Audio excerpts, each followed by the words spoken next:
Hello, everybody. Welcome to Wholehearted Loving. I'm Stephanie. Hi, I'm Georgiana. Today we are going to be talking about helpful and unhelpful ways to discover and establish boundaries. Before we do that, we will do a body-based self-connection practice to connect with ourselves before we connect with each other and this podcast. Right.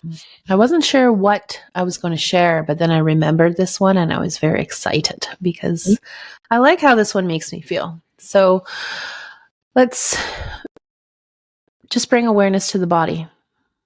Where does it feel that it's resting on something, that's supported by something?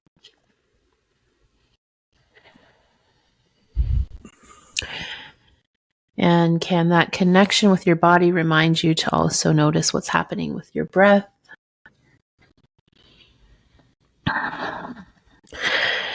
This practice will involve a little bit of touch. So if you're open to it, just take one hand and place it. I would say you're going to make sort of, how do you describe this? Your palm is flat and your thumb is pointing out. Okay, L. Is that Make helpful? an L, yeah. Make an L with your palm. With your fingers together and your thumb at a 90-degree angle. Yeah. And then place it. Find the spot where it feels good. Sort of just under like where the neck and the throat and like the front of the body meet. Right? With that sort of V shape. On what's that called? Your clavicle. Okay, on that fancy word. And that V shape sort of just gently cups, that your neck, your throat, like just under there. On that fancy spot that Steph was talking about. And just notice how that feels. Maybe be there for a breath. And adjust, right? This is about finding the spot that feels good for you. Not that it must be at an exact spot somewhere. And then we're going to take the other hand. You take what's this part of your hand called? I feel like we're playing a game. It's the heel of your palm. The heel of your palm. It gets complicated. English is my second language. It's too much. The heel of my palm. I'm going to place, I know this spot because it's called my forehead. And then your fingers sort of just go over your hairline onto your, where your hair is. If you have hair on your head. And again, adjust so that both hands feel good. Adjust so that your body feels good.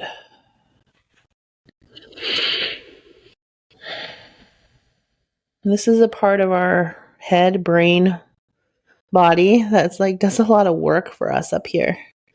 So we're just offering it some energy, some warmth in the touch, some holding.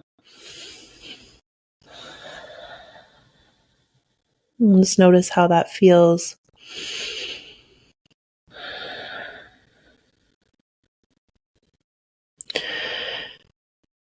And then when it feels right for you to shift out of this position, allow yourself to follow that impulse and that draw to shift into something different.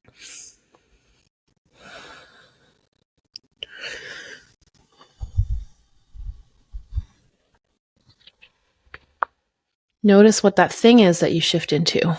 If you're shifting, maybe you chose to stay in that position. I notice I want a little bit of movement in my shoulders. Looks like Steph wants a little bit of hanging out with her head supported by her hand, but the side of the face instead of the forehead. So this part of the practice is also really important. The what next, right? What feels good next?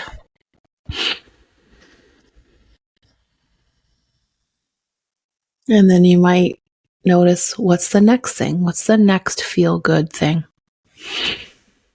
For me, it's pushing my hands into my legs. Right, last episode we talked about incremental comfort. And this is, along the same lines of what is next? What is the next choice?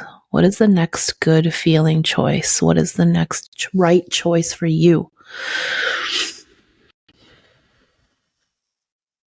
And body is a great way to practice that. Right? Often we're trying to make decisions in life. What's the right choice? And we can employ our body to help us practice, build up that skill set. What's the next thing that feels good?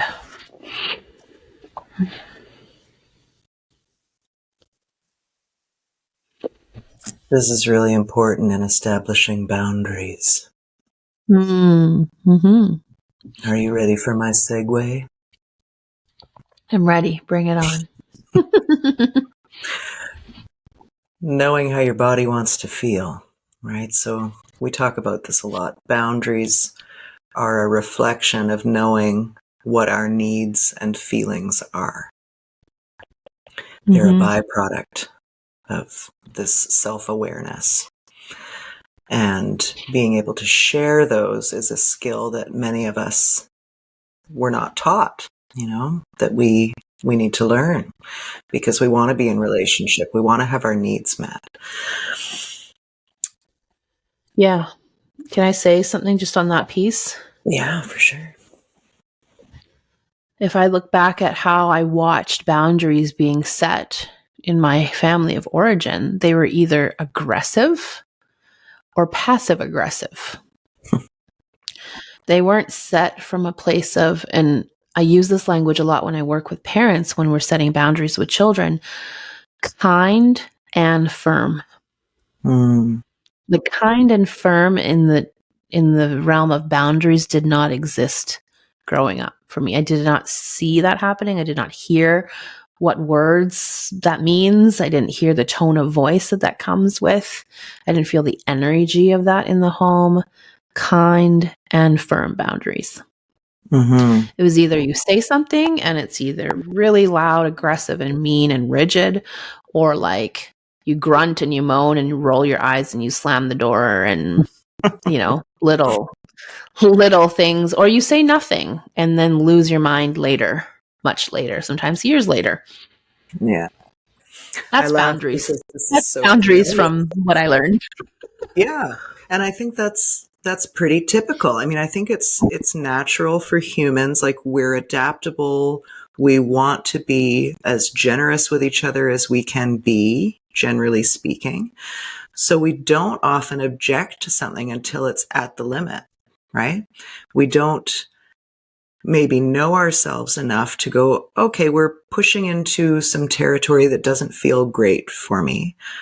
I would like to now ask for a pause and to regroup. I want to proactively create my experience of life by being aware of my feelings and needs and expressing them with enough constancy that we never need to get to that point of I'm completely done with this and now I'm slamming the door, or I'm making intense demands and there's no room for conversation, This is really neat to know, like, how that discomfort slowly builds up and whether you typically do anything while discomfort is slowly building, or you wait till after you've exploded, or you wait till you're about to explode.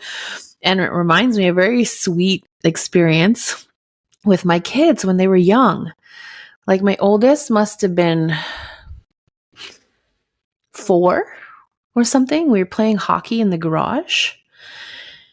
And he was the goalie, I believe. And maybe his brother was shooting on him or something.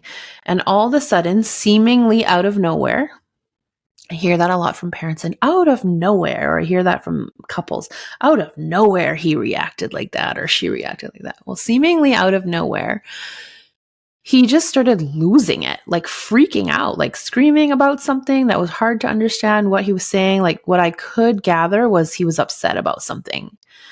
So I said, hey, bud, like, what are you worried about? Right? Because at that time I knew him well enough to know that when he has a freak out, it's because he has a concern or a worry about something.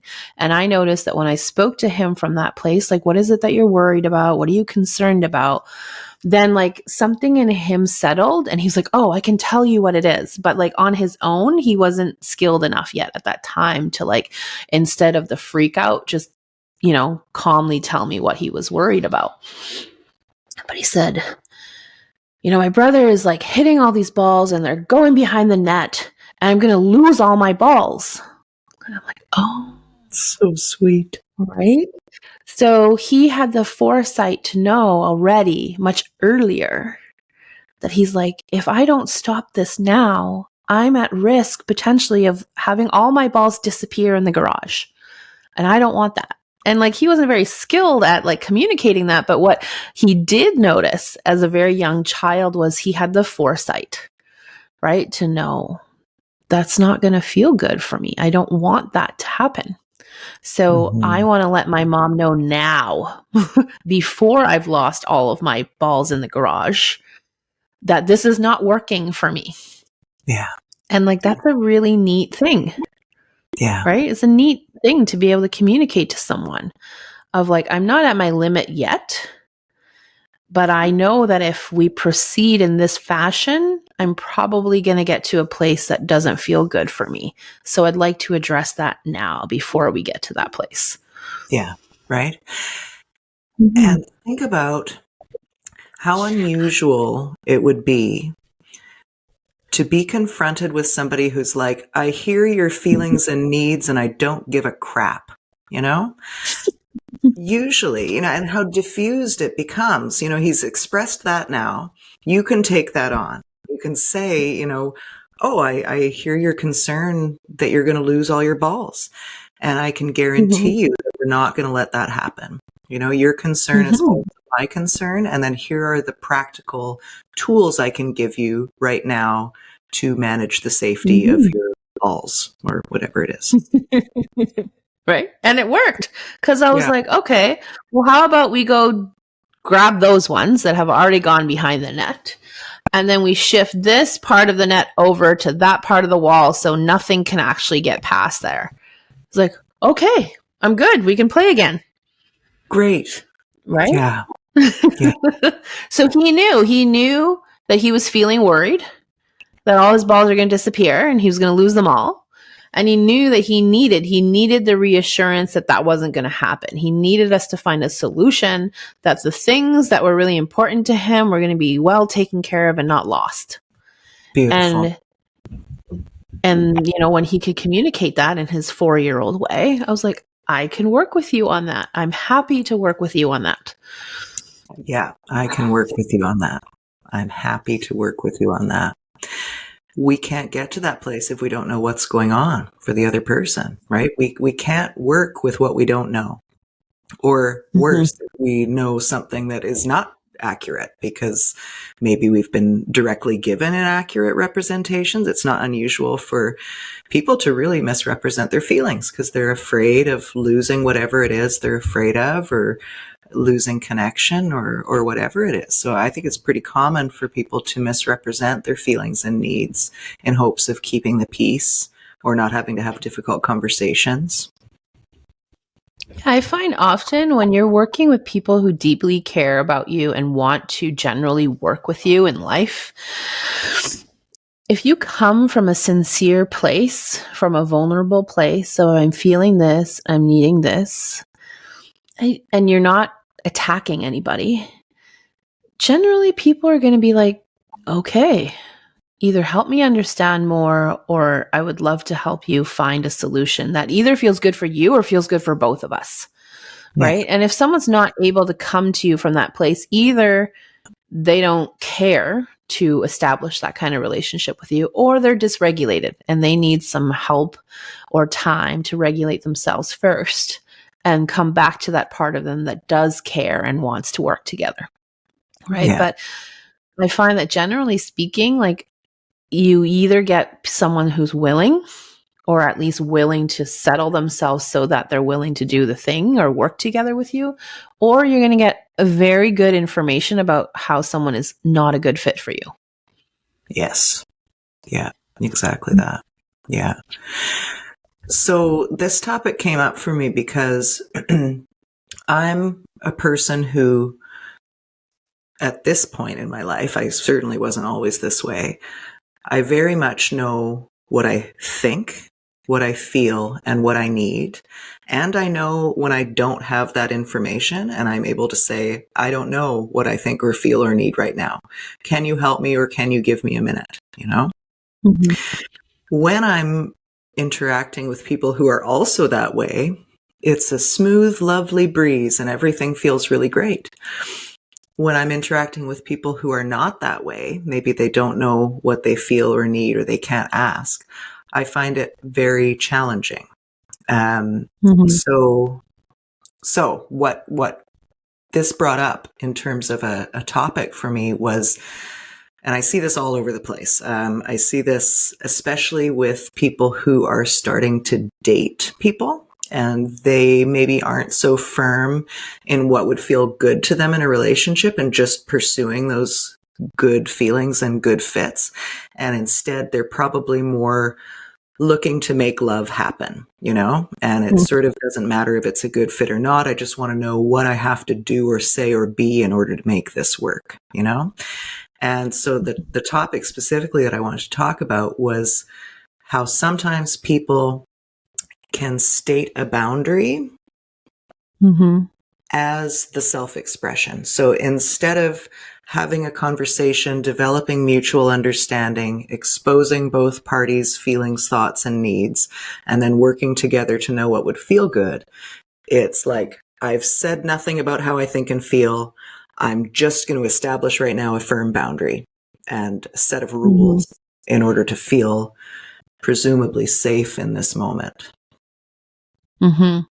Yeah, and I think there's going to be times when you owe someone nothing other than the boundary, right? True. And or it's a more of an emergency kind of situation and you're just stating like this is how it's got to be, this is not okay, this is what I want, right? Yeah. But for the most part in everyday life, I don't think boundaries need to be presented in such a rigid, demanding way. I'm just coming in here to announce this is now the boundary, Right. right?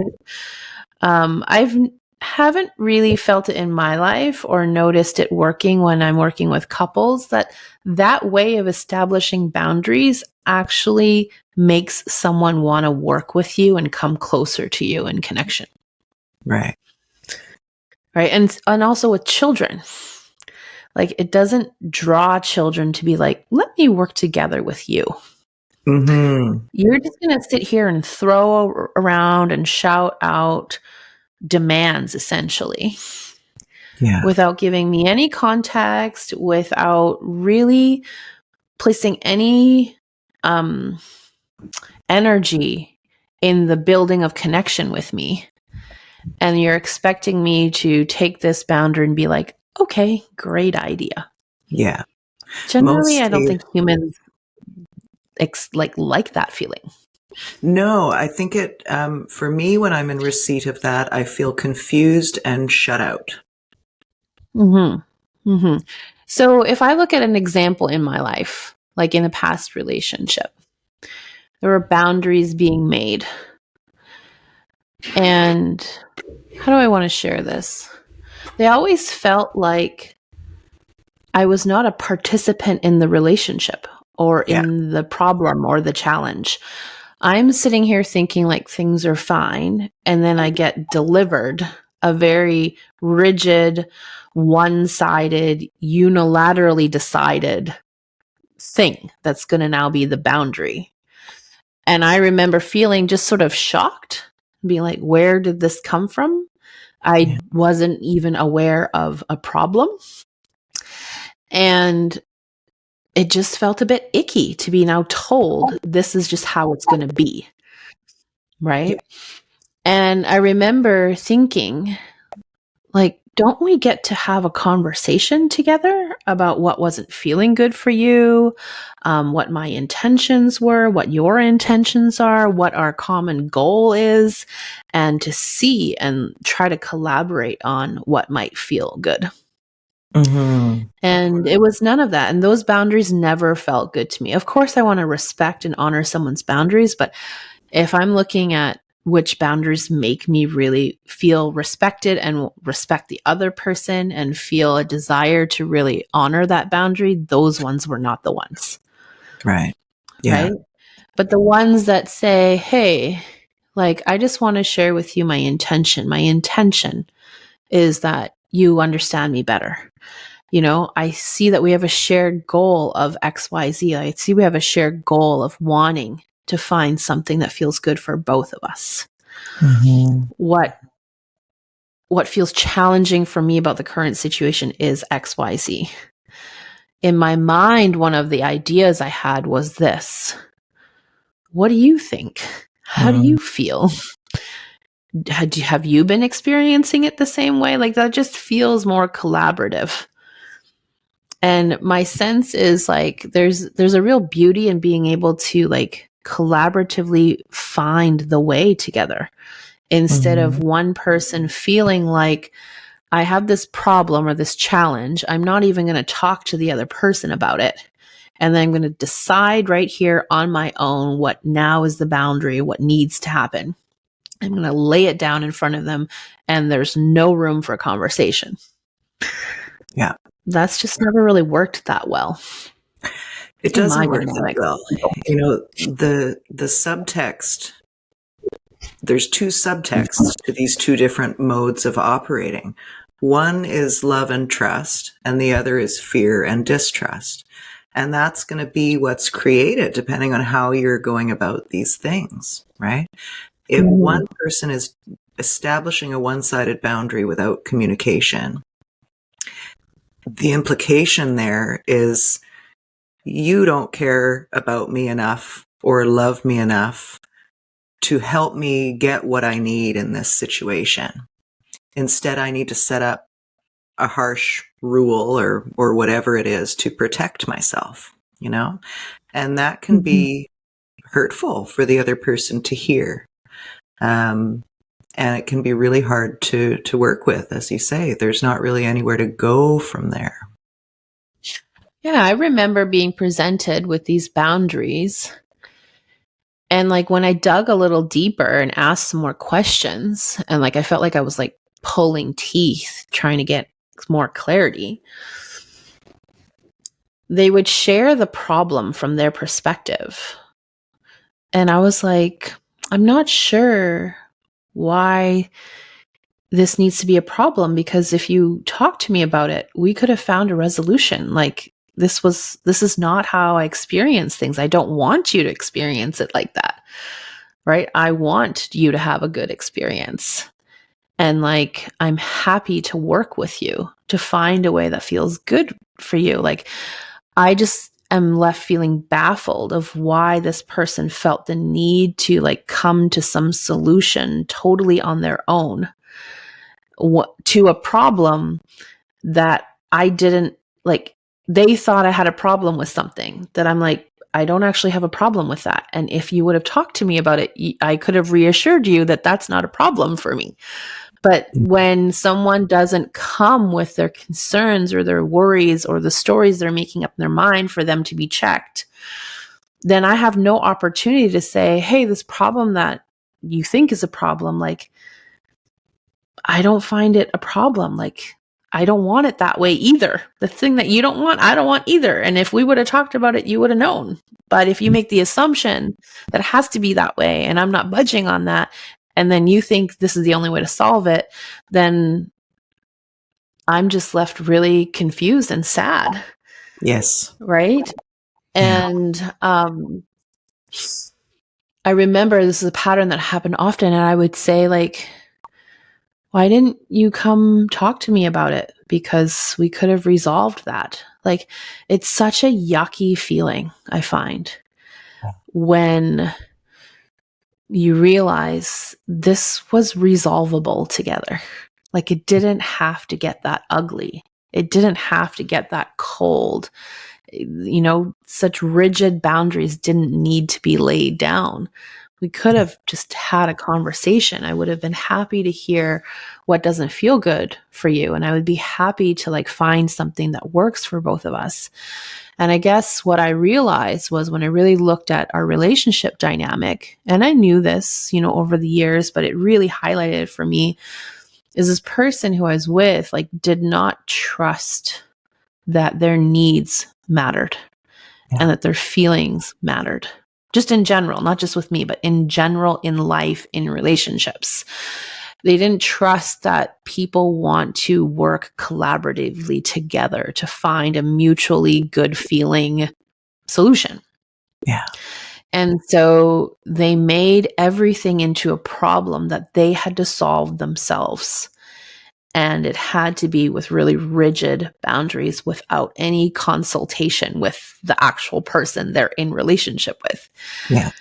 And I was like, I don't know how do we have a relationship when it's all one-sided and you're making all these decisions on what needs to happen without any consultation with me? Yeah. It was tough. It's hugely tough. It's an extension of a worldview, and that worldview is both optional and informed by our past history, but it doesn't need to be the way it is, right? So this guy you're describing, you just said he didn't trust that his needs mattered to other people, right? This makes me think of women who have dated men who maybe just want to get in their pants. So they move forward into the dating world and they establish a firm boundary. I am not sleeping with you on the first date. And that's a good boundary to establish if you're dating a guy who only wants to sleep with you on the first date. But if you've ended up connecting online or whatever with some guy who actually just wants to get to know you, that's going to be a really jarring boundary to have delivered. And I think this is so significant because part of creating the life we want is occupying the space we want to be in, right? And it's not about, I'm not going to sleep with you on the first date. It's about, I want to get to know you and see where that takes you, you know, and trust that if you're faced with somebody who's just trying to get into your pants, you can go, I'm not interested in this. Thank you. Don't call me again, or whatever it is, you know, but the preventative establishing that as a means of communicating feelings and needs that you're not able to more proactively and possibly in a more timely way communicate, I think is a big challenge for people. When I hear you say that, it makes me think of just putting up concrete walls around you before they're even necessary. Yeah. Right? No one's even talking about that right now. And all of a sudden, all these walls get put up. Yeah. And like, when I think about that, like just how that gets in the way of deeper connection and how sad that makes me feel really sad, because ultimately I feel like people want deeper connection. But when we're operating from, you know, fueled by a place of fear, we think I need to set up all these like brick walls immediately so I won't get taken advantage of. Yeah. Instead of just noticing moment to moment, how do I feel with this person? When something feels off, like, and I share that, like, are they respectful of it? Do they work with me? Oh, they're working with me. Great. I don't have to put up big walls. Oh, like I'm seeing a pattern that they really don't respect when, you know, when I share how I feel. Maybe it's time to like set some more boundaries here, keep a little bit more distance. Maybe it's time to shift my attention towards other people, right? It's just like a softer, gentler, like it's just an obvious, that's not the next thing that feels good. Instead of like, let me assume nothing's going to feel good and burn it down right away. Right. And I want to speak about boundaries because I feel like my boundaries were very weak when, like, years ago. Like, I was just didn't want conflict, didn't want to make people feel bad. I just sort of go with whatever. Yeah. And then when I realized, well, I don't want to live life that way, I like flip-flopped, like a total 180 to like really, really rigid boundaries, and more of what you're saying. Like, I'm going to let you know at the very beginning, the shit I'm not going to put up with immediately. And then I realized, like, that is not nice energy to live in either. For in the beginning, when you're just learning, it feels a little bit empowering, feels like you're strong because you've never given yourself permission to have that stronger voice. But then I realized, like, I've taken it to an extreme now, the other way. I don't want to live all braced up all the time. I just want to meet the situation with what's needed in that moment. Yeah. Right? Have my boundaries or requests fit what's actually happening in front of me. Yeah. And assume that, well, maybe not even assume, but just read the signs that someone is either willing to work with me or not. Like, am I willing to look for signs that someone's open to working with me? Mm-hmm. Or do I already have signs that someone's not open? That's good information. Yeah. Right. But I think, yeah. That can be such a, I mean, it takes work to get to that place, right? One of my favorite things when we hold our women's groups or in whatever trainings we're doing is watching people go from having no boundaries, super porous, flimsy boundaries, to this intense, rigid, now I've got all these boundaries. Here are my rules. If you want to connect with me, here's what's required. And now I can just look at that and go, great, they're on their trajectory. You know, their pendulum has swung. It's going to settle. And they'll be able to be more present once they've spent a lot of time firmly establishing these boundaries they've never established in their life.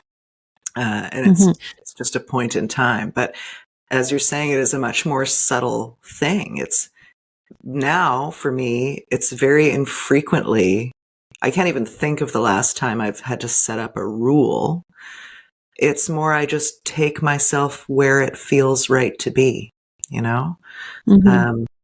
The boundary, it's like I'm a pool of water and I'm flowing in ways that feel true to me instead of having to be bound in by swimming pool walls. Yeah. And like, if this doesn't make sense right now, that's totally okay. I think it doesn't really make sense until it does. I don't know if that makes sense, but like, it makes me think of, like, when you say we've watched these people go from flimsy and porous to like really rigid and sort of aggressive and mean. Yes. You know? And then we know because these people are committed to this work and they're practicing staying connected to their body. And we know eventually, if you're committed to self-discovery and, you know, self-ownership and body connection, you're going to feel at some point, this isn't it either. Yeah. Right. And you're probably going to find that adjustment, that fine tuning. But there's also people who flip to the other side, but they don't stay in this place of learning about body connection. They don't stay in the place of learning about regulating the nervous system. They don't stay in the place of self-ownership. And they just now think that the way to live and the way to live a safe life is to be very rigid, very boundaried, and unilaterally deciding how everything must be in relationship. Right. Yeah. And I have never met a person who lives that way who would describe their relationships as fulfilling. Yeah. I've met many of those people, and they're sweet, lovely people. And when I ask them, like, okay, what is the impact of asserting your boundaries in that way all the time? Like, does it actually give you the kind of life and the kind of relationships you want? Nobody has ever said yes. Yeah. Right. And so if I present, like, what if there's an option to feel safe and respected and have your needs and feelings be communicated clearly and taken into account? Would you prefer that if it allows for like deeper connection? I've never heard anyone say, no, I don't want that. Right. So you want that. We just got to learn how to grow that trust in yourself, grow that trust in others, that your feelings and needs matter. When you believe that your feelings and needs matter, the way you present boundaries is totally different. Yes. Yeah. It's with love and trust. Mm-hmm. Totally. I think there's a real importance for a lot of people in establishing their autonomy. And that will give you great information, but it's not the end point. Mm-hmm. For me, the end point is connection. And also noticing, like, if I have to set a boundary with someone by saying, you cannot treat me that way, that is absolutely not okay. And that happens like as a pattern. I think it's important to ask ourselves, like, really? Is this the thing? Is this the thing that really feels aligned for me? Because I'd rather be in a relationship dynamic, whether it's intimate partner or friendships or with colleagues and coworkers and friends, like where I can say, you know what, that thing that happened the other night really didn't feel good. Like it would feel so much better for me if XYZ, like, are you open to that? Can we talk about that? And for them to be like, yes, like help me understand, like what was going on for you? How was that for you? What would feel better? That's the kind of dynamic that I want to be in and have more of in my life. Absolutely. Right. And also not have more of in just the other people being like that for me, but like my ability to trust that I can speak that way to people. Yeah. Right. And that I don't have to be like, it's not okay for you to treat me like that. Like sometimes you might have to say that to someone, hopefully once, maybe at most. Yeah. But like ideally, I don't think that that's what lights us up. And the sad thing is, some of us were treated so poorly before in past relationships or in our family of origin that we feel that that is normal.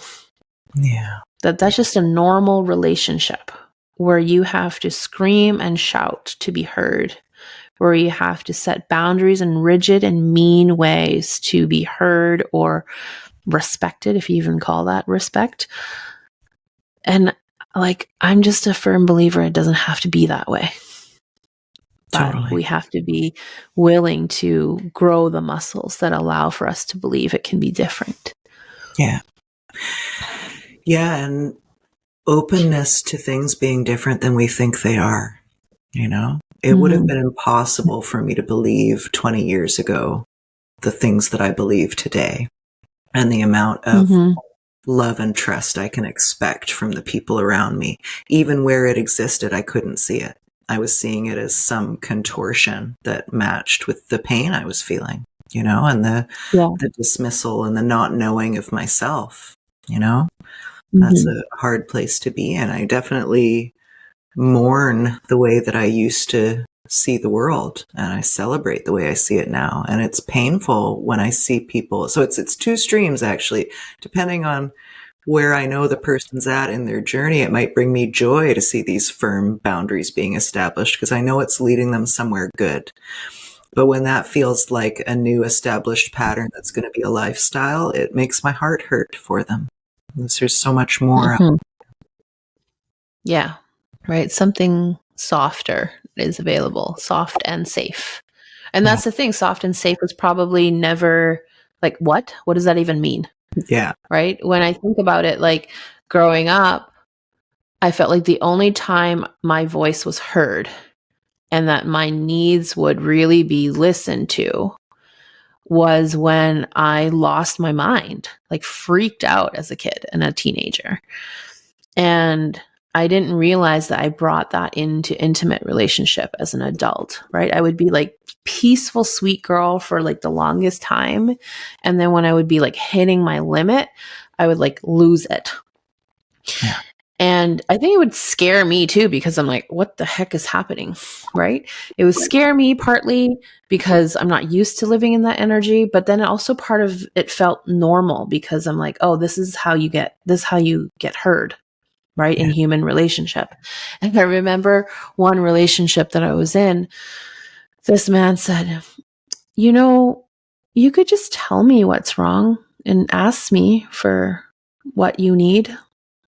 I'd be happy to like talk to you about it and give it to you. You don't have to get to that point where you want to like scream at me and chop my head off. And like, I reflected on that and I was like, wow, that really comes from a place of like, I never felt heard unless I was screaming and yelling. Yeah.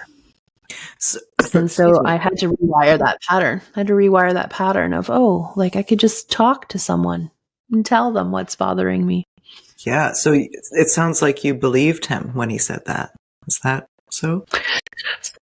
Well, I think luckily I was at a point at that place where I had already been very well practiced at self-reflection.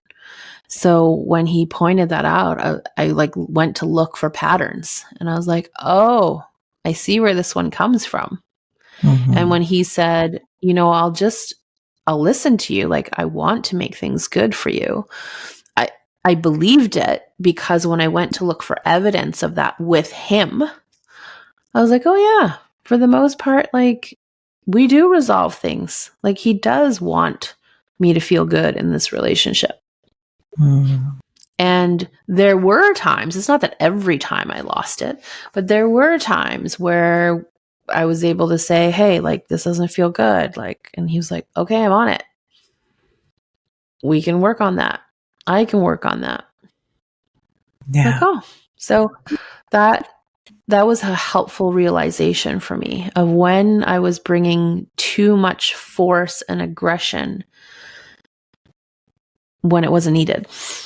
Mm. Like this person's actually happy to hear me talk about what's bothering me. Yeah. That's a good that was sort of newish for me. I bet. I can imagine. Yeah. So my current self needs that, loves it, expects it to be present effectively. My old self would have been these dramatic eye rolls. Oh, sure. Yeah, sure. You're ready to just receive my emotions. And I was hardened. Like that's a good cue. If you hear that softness, love, and trust are available to you, and your response is like my old response of eye rolling and like disdain and disbelief, that could well be a sign that you've been hardened by emotional neglect, by others, by yourself. You've not been prioritizing your feelings and needs. You might not know what they are, and you're expecting them to not be met by the world. And I want everyone to know that that is sometimes true, sometimes not, and you get to choose where you spend your energy and where you put yourself. Mm-hmm. I think they're very good self-reflection questions, right? Do I trust that I matter to people? My needs matter to people. My feelings matter to people. Do I trust that people want to work with me to resolve situations? Do I trust that my comfort and my pleasure and my safety matter to people? And if you notice, hey, like the answer to that is an overwhelmingly, consistently a no, then it's a good indication that you're probably really hard on yourself, hard on other people, and life could be easier if you're willing to start practicing how to grow that trust in yourself and in other people. Like a lot of hard stuff happened to you if that's what you believe about life and the world. And a lot of stuff that wasn't fair and shouldn't have happened to you if that's what you believe about the world. And it's really important to be generous and gracious with yourself and find loving support. But you don't have to live in a way where you believe that everyone is out to get you and your needs never matter. Right? That's a really hard way to live. Yeah. I think it's a really unfulfilling way to live. I remember asking this person who I was in a relationship with before, like, what do other people appreciate about you? And he's like, I don't know. And I was like, what do you mean you don't know? Like, to me, it was an odd, I didn't understand. Like you don't have a sense of what your friends think about you or like about you or value about you. He's like, well, no, not really. I wouldn't really be able to say. I'm like, well, has anyone ever told you? Like, would you ask them? And like his response was something that was so telling. He's like, well, even if they told me, I wouldn't trust them. Ooh, oh, that hurts. And I was like, oh, that's so sad. Yeah. Right. And like, this is not a judgment thing or a shame thing, but it's almost like the dash light on the car is flashing, saying, there's been some hurt here. There's been some hurt in your life for you to say, if my friend said something lovely about me, I wouldn't trust them. Check and engine. hopefully check engine, right? Hopefully, like, let's check what's up. Yeah. And like what needs to be healed and repaired, so that if someone were to ask you one day, what do you think your friends value about you? You could proudly and with confidence say what that is and trust that to be true. Yeah. Oh, I want everyone to have these experiences. Me too. Me too. Oh, boundaries. Well, I just want to, I think, just acknowledge that it's a process. Like if I look at how I used to set boundaries, how I set boundaries now, it's evolved so much. I don't think I ever would have trusted that I could speak boundaries in such a soft, loving way and have some and that's sufficient and good and enough for someone to be like taking me seriously. And to know that when I speak a boundary in a soft, loving way, that's also firm and clear. If repeatedly I get the sense that you're not willing to work with me, that's my sign to exit. Before, I didn't know that the sign was flashing really brightly in front of my face, like exit now, exit immediately. And I would just hang around and hang around and hang around and try to get my needs met some other way, and hoping and seeing the potential in someone and thinking one day this person is actually a kind-hearted person, which I've never doubted. One day it's all going to fall into place. Like, yeah, no. Some people can really love you and not be willing to change old patterns, old protective patterns. Totally. Right. Yeah, this is a hot take I have, which is that love is not enough. And it's... Oh, yeah, I believe that. Love is not enough. Yeah, which is too damn bad. It is. If love was enough, man, I'd have a very different life.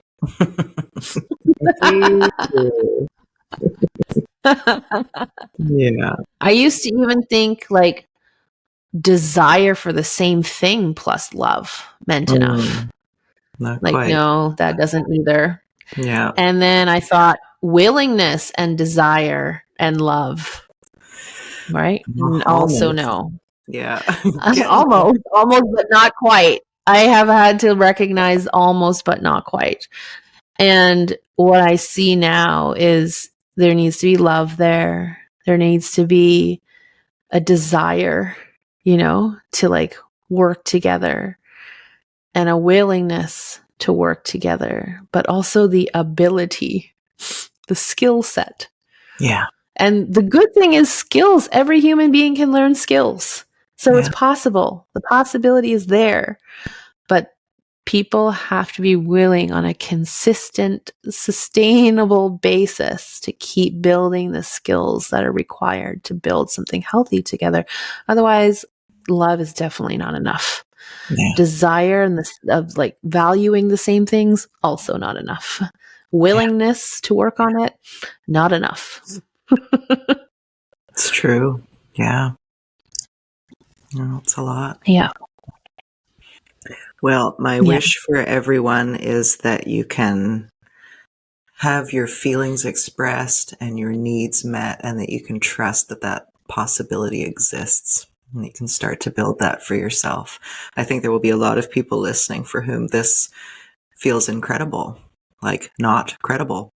And it's a process and a skill set you can build. But I think there's a bit of worldview wrapped up in there as well. Like if you added, so what you just described as the ability, I think you could also think of that as worldview. I think I probably think of it in that way as well, as sort of a shifting.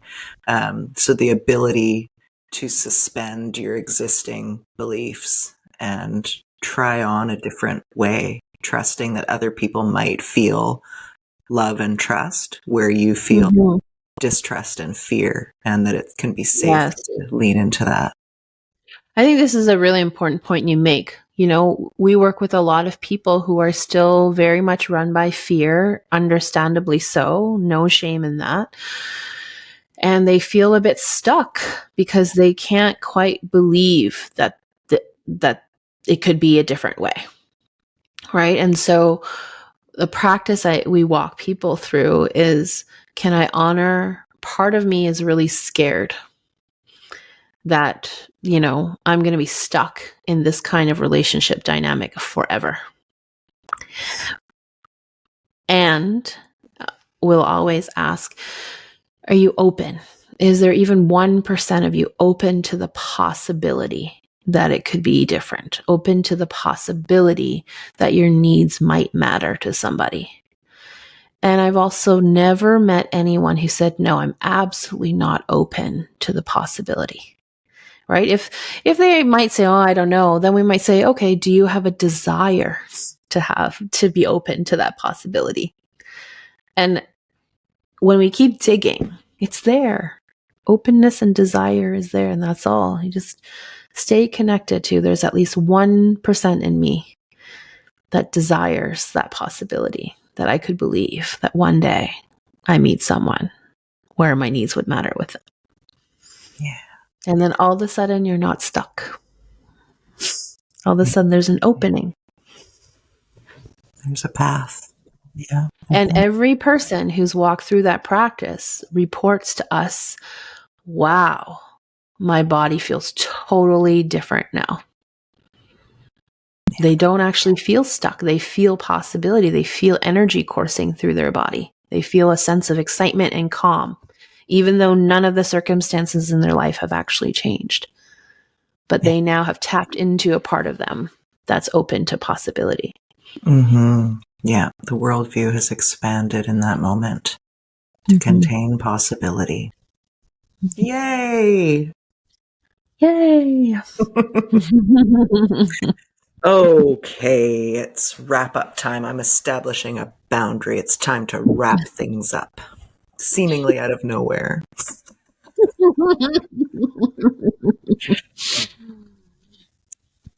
Do you have a body-based connection practice we can do to close?